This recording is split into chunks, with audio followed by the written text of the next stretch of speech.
Hello, ladies and gentlemen, and welcome to the Discriminating Gamer. I heard that the Canadian Prime Minister has recently resigned. Is that Trudeau? Of course it is. Why would I lie to you? Ladies and gentlemen, today we're going to go ahead and take a look at Empire of the Stars from CrossCut Games.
In Empire of the Stars from CrossCut Games, 2 to 4 players take on the roles of various warlords as they attempt to vie for ultimate power in a galactic empire.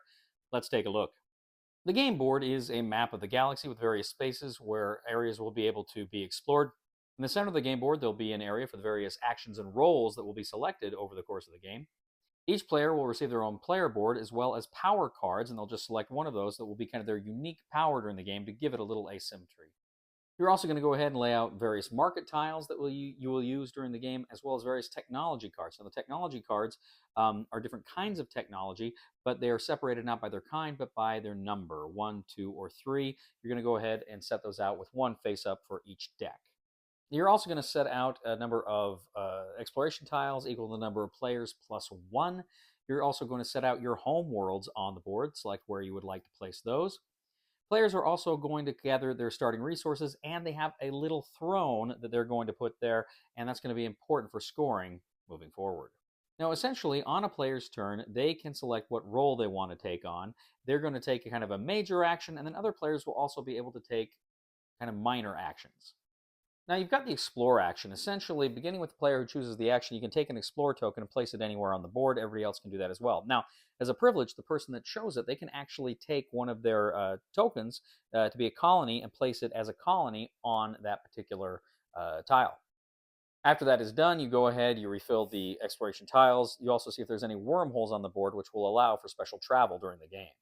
You can choose the steward role. Now, if you choose the steward role, you can select one of the market tiles and take it and then kind of move it over to the side.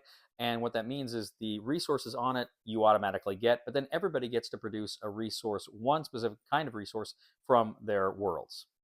Next, you can do the merchant action. Now, as you during the steward, as you are flipping over those market tiles, they are revealing kind of money that then during the merchant action you can claim all that money.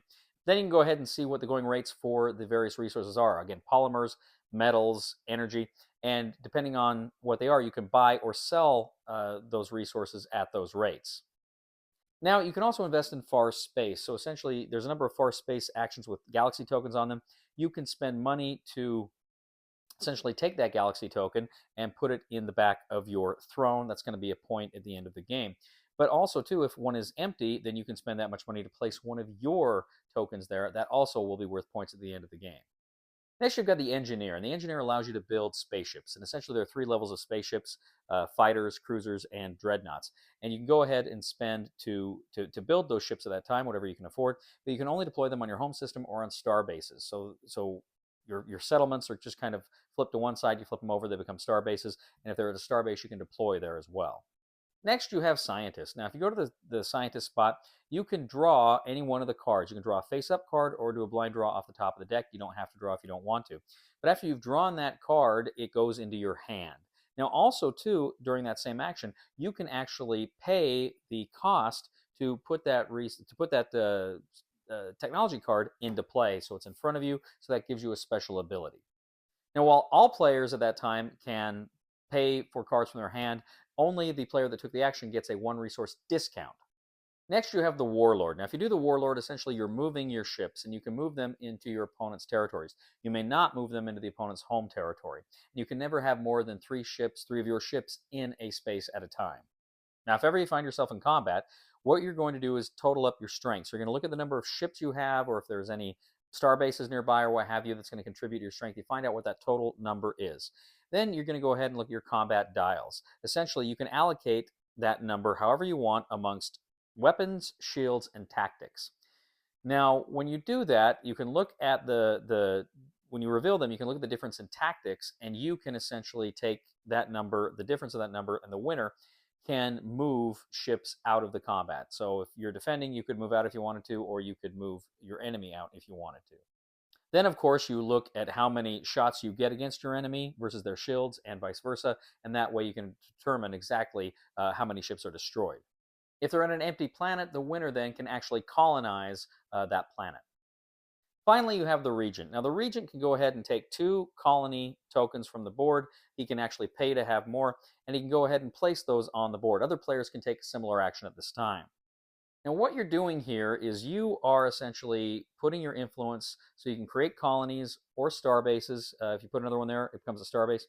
But you can also undermine other players. So if another player has a colony, you can spend your influence there, in which case it will just go to 0. If you spend 2 there, then you would swap their colony for one of yours. You may also bid to become emperor by placing your influence in the empire zone. And if you become emperor, you get the scepter and all sorts of advantages. Now, when someone becomes emperor, they can actually choose an edict, essentially a way to score. So they can go ahead and put the edict out, and that's kind of something everybody can kind of try to vie for. So the person who becomes the emperor, of course, is going to pick something that looks like they're in a good position to attain. Now, at this time, too, the emperor must ask if anybody has no colony tokens on their player board, or if the galaxy tokens have all been spent. If either of these things happen, the game ends immediately. So at that time, the players are going to go ahead, they're going to lift up their thrones, they're going to count all the tokens there, they're going to count all of the tokens they've got on the board, but not on their player board. Whoever has the most tokens wins. Empire of the Stars. We'll get back to the review in just a moment. I want to take a minute to ask you to check out my other channel, that is Cody Carlson, PhD, where we talk about history, books on history, military history. I even post some of my lectures for my classes on there. Please check that out. Please subscribe to that channel. And now, back to the review. So I got to tell you, I am a sucker for kind of spaceships on a map game. I really like games that where you have fleets and they're moving along. I've always loved science fiction, space opera epics, and so I was very interested in this game. It had been out for a while. I contacted the good people at CrossCut Games, Adam West, who I'm sure is sick of the Batman jokes, but I went ahead and I got that. They sent me out that copy of the game, and I was really excited to sit down with my friends and play it because, as I say again, I love these science fiction epic games. Now, also too, I believe this was based on West's earlier design of Galactic Emperor, which I had never played, but that was one I was always very interested in. And then I saw that this was kind of a re-implementation, if I'm not mistaken, of that earlier game. So I thought that I was excited to play it for that reason as well. So we got there, and right off the bat, there's a few things that kind of struck out to me, and that is you've got that kind of role selection area in the middle. And one thing I didn't mention is you move that. If you skip over a space, you have to leave a credit there, and then if somebody later lands on that space, they get those credits, right? I actually thought that was a very fun system. I thought that was a very interesting way to incentivize certain roles during the game. And generally, the different roles you can do are pretty fun and pretty interesting. And every time you do something, you kind of feel a little bit of success, like you're a little bit successful. You've accomplished something with mostly every turn. And I say that because there were 1 or 2 turns in the game where I felt like I couldn't do anything. Like I didn't have enough money to go somewhere, so like I could only go to merchant, but there was no money available on merchant, and I couldn't buy or sell any. Well, I guess I could have sold something, but it just felt like there were a few times, a handful of times in the game where I felt like I wasn't really doing anything. And that stands out precisely because most of the time you do feel like you're gaining ground, you're growing, you're expanding, you're getting bigger and better, and so I like that. I like too. I thought the combat here was very interesting.